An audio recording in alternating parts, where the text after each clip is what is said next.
asking like what major issues were affecting them. So we gave them a list of like city budget, Okay, cool. opioid epidemic, drug use, stuff like that, National Grid, Comcast. So we just have a bunch of questions like asking your opinion and how you would plan to do stuff like that against them. As mayor? Yeah. Okay. If you were to win, like what you would do. Cool. So I think we're just going to switch off. So this first question is in both the school and citywide survey, we asked people which issues affected them the most. City budget was the most frequently selected answer. Which departments do you think are the most important to provide funding for, and why? And do you think there are any underfunded or overfunded right now? Okay, so the first answer is schools, police, and fire are the three most important ones. I would also put in water and wastewater, but water and wastewater are like what's called an enterprise system. And so an enterprise system operates, it's kind of a self-funding system. The revenues that they get from the work that they do providing water or removing nastiness water, those like basically pay for themselves.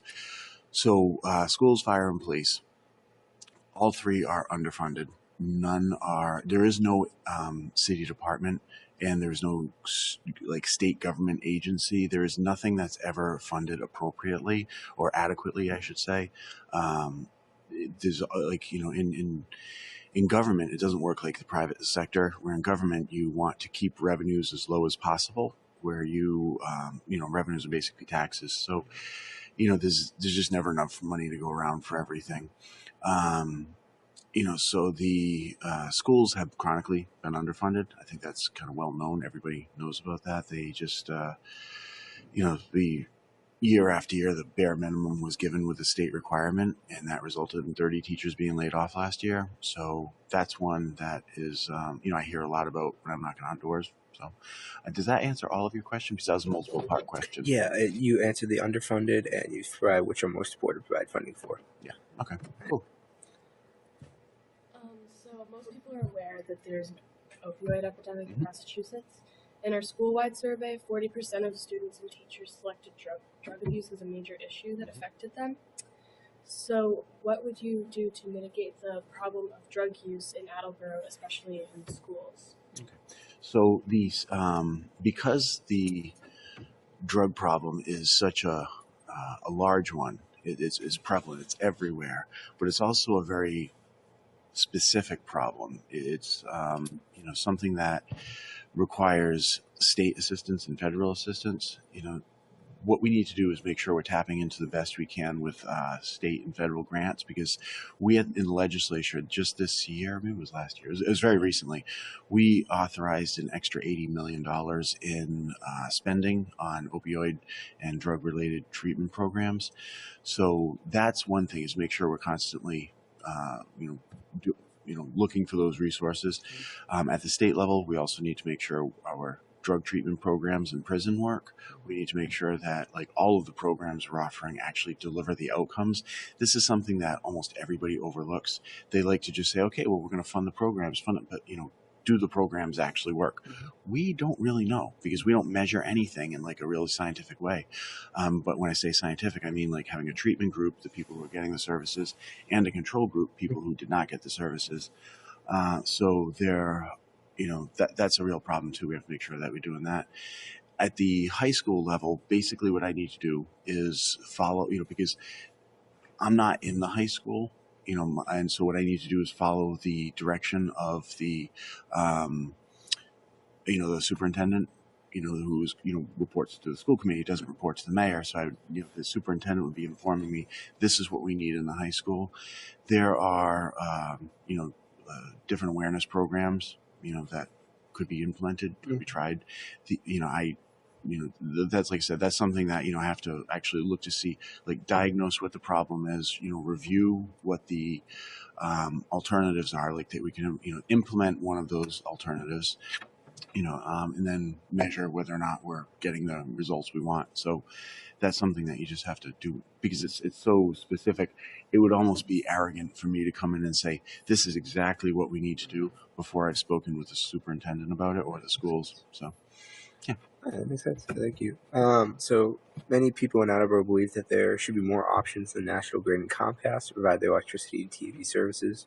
22% of people that participated in the citywide service selected these as an issue. Do you think there's anything that can be done about the apparent monopoly on TV and electrical power? Yeah, well, with TV, it's funny you mention that because that's one of the things I just put on a mailing that was starting to arrive in people's homes this week, where I actually say, you know,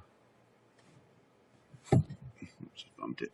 Get a second internet provider in Attleboro. That was the mailing I put in everybody's mailboxes this week. So that's definitely an issue that I hear about all the time. As far as the electricity provider, though, you have one company that is sort of the producer of electricity. That's National Grid, but then you've got multiple companies like Viridian, for example, that they actually act as a middle person to establish your the rate you pay, so they can sometimes lock you into a rate, so that way your rate's not going up. We are not like North Attleboro, which has its own electric company. But the economies of scale allowed them to do that early on, like a long time ago. That's when they got into their business of that. But now Atlas, they started that when it was very small and it was affordable.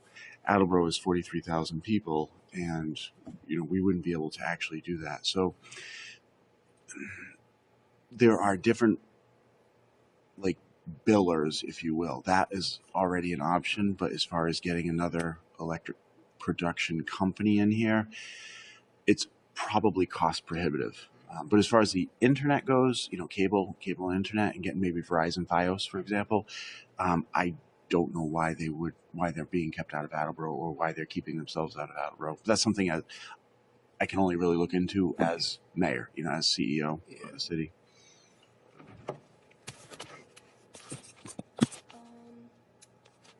Although this wasn't a preset answer, many people wrote parking as an issue that affected them. Yep. Citizens believe there isn't enough parking near schools, especially the elementary schools, and others stated that there was no free parking near Riverside Park. So what do you think you could do to improve the convenience of either of these instances?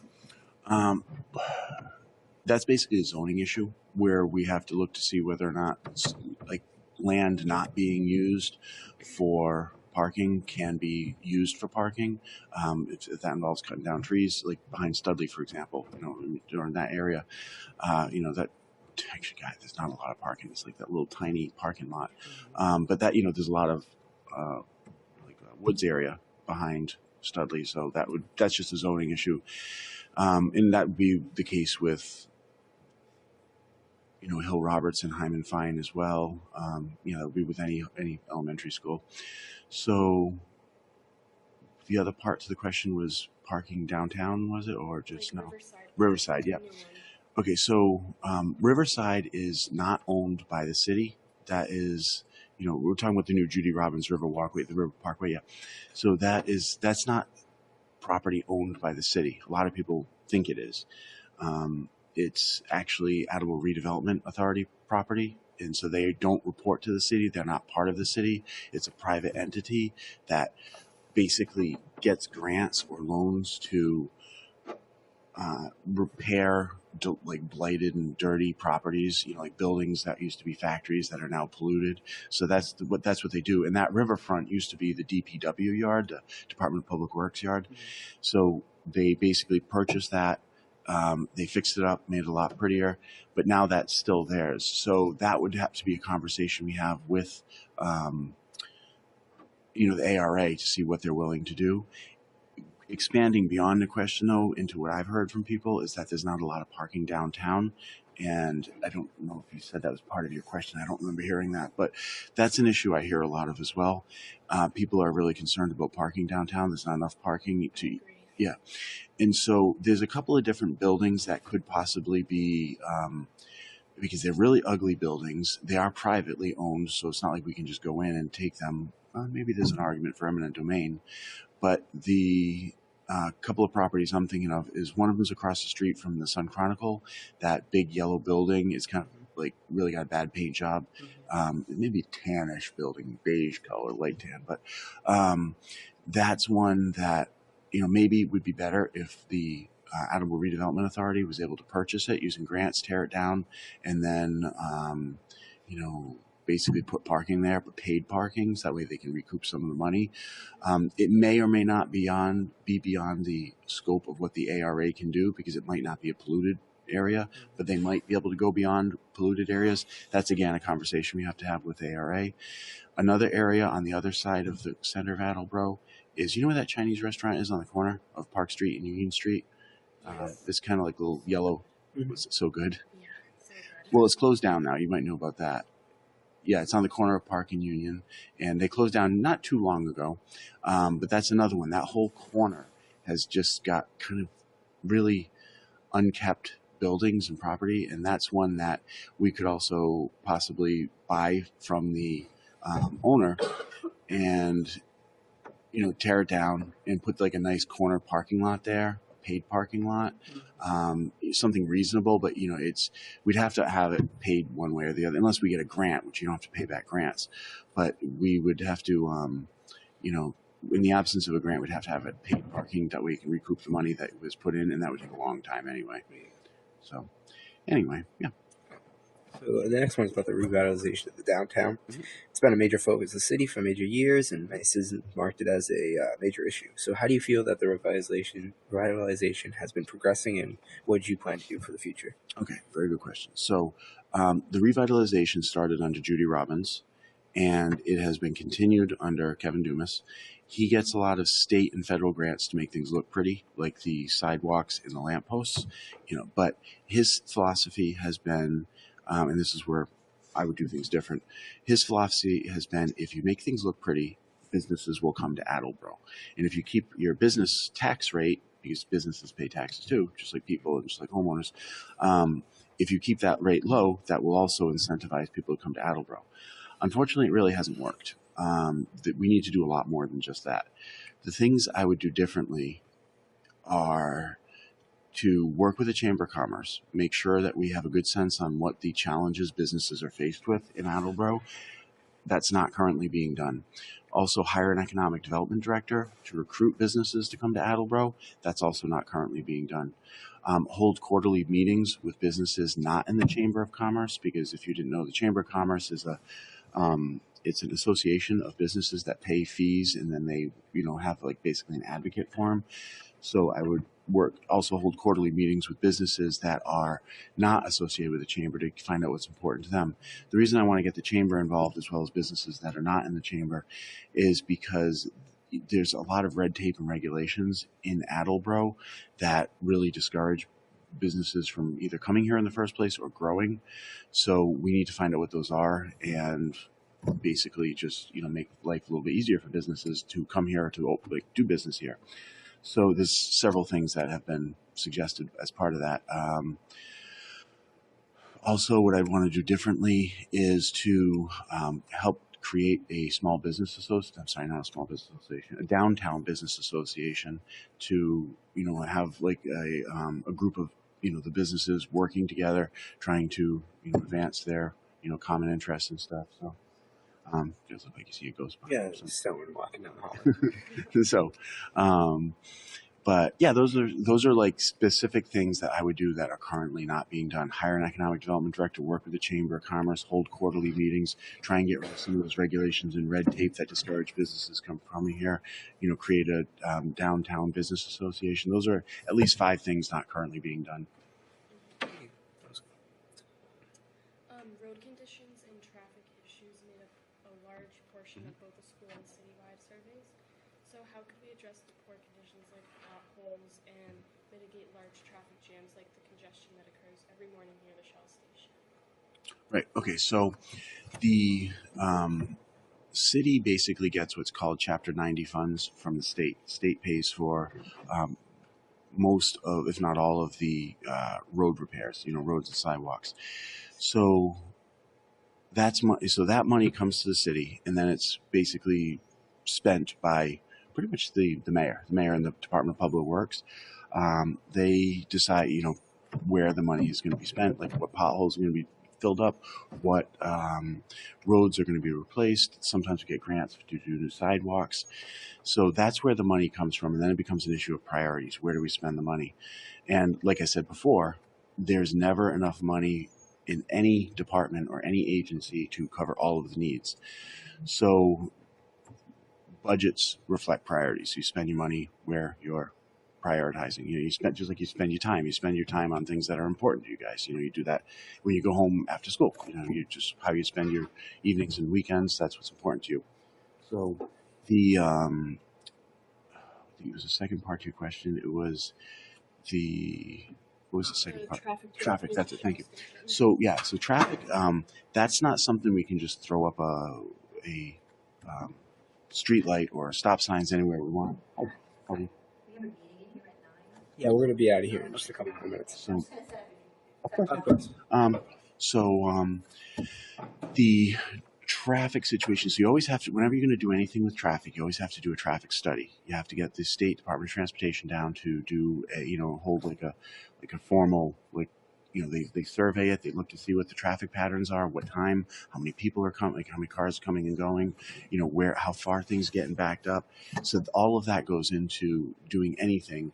Now the Shell station, that's one that I've seen many times. It backs up a quarter of a mile sometimes, like kind of all the way down towards Thatcher Street. So that's one that, only happens a couple times a day, morning and afternoon. How long does it go on for? And then if certain thresholds are crossed for meeting, whether or not you put up a light there, because maybe on South Ave where you have that's the main drag. Then you have that's called Lathrop Drive right there, and then it eventually turns into West Street. Yeah. That right there. You need traffic lights right there to kind of ease some of that flow. But that's something you have to also look to see what the traffic flow is on South Ave, which is also 123, because then you have cars coming right off the freeway. If you put a traffic light there, you might back things up onto the freeway. So that's something that people who are experts in this, that's what they do for their career, they would spend the time looking at that traffic pattern and studying it to see if it's even feasible to put up a traffic light, there or not. So it may or may not be feasible, so that's to be determined. That's why they do a study. All right, so we're gonna kind of press on time. We have two. I can answer shorter. Okay, yeah, we. Go ahead. So the next one is the Algonquin pipeline, and what are your opinions on that? The creation of something like that. So this is getting to the Rehoboth compressor station. Yeah. So that's something I've been out in front of actively opposed to. It's we do not need the extra, natural gas production here in Massachusetts. We got plenty of other ways to get energy produced here, through natural resources, wind power, solar. So it's not what they're basically doing is they're pumping up fracked gas from Pennsylvania through Massachusetts to get ultimately to Canada because that's where their customer is. And they say that, it's for Massachusetts too. It's not, nothing to do with that. It's, it's just them doing business in our backyard at our expense and at our cost, in terms of the, pollution, the noise pollution, the potential for explosion. So that's my quick answer about that. We only have these are just quick little you could bang these ones. Okay, so we'll be done in about 2 weeks. Is there anything you'd like to say to the new 18-year-old voters for this? Yeah, for the election, it's your right to vote or not vote. But if you don't vote, don't complain. Yeah, Agreed. That's simple. Okay, that's simple. You can go ahead and not vote. It's your right to vote or not vote. But if you don't vote, don't complain. So. Do you have any closing statements that you'd like to get on the record? Nothing that I can think of. I mean, I guess maybe if nothing changes, nothing changes. If it's in respect to the mayoral race, if nothing changes, nothing changes.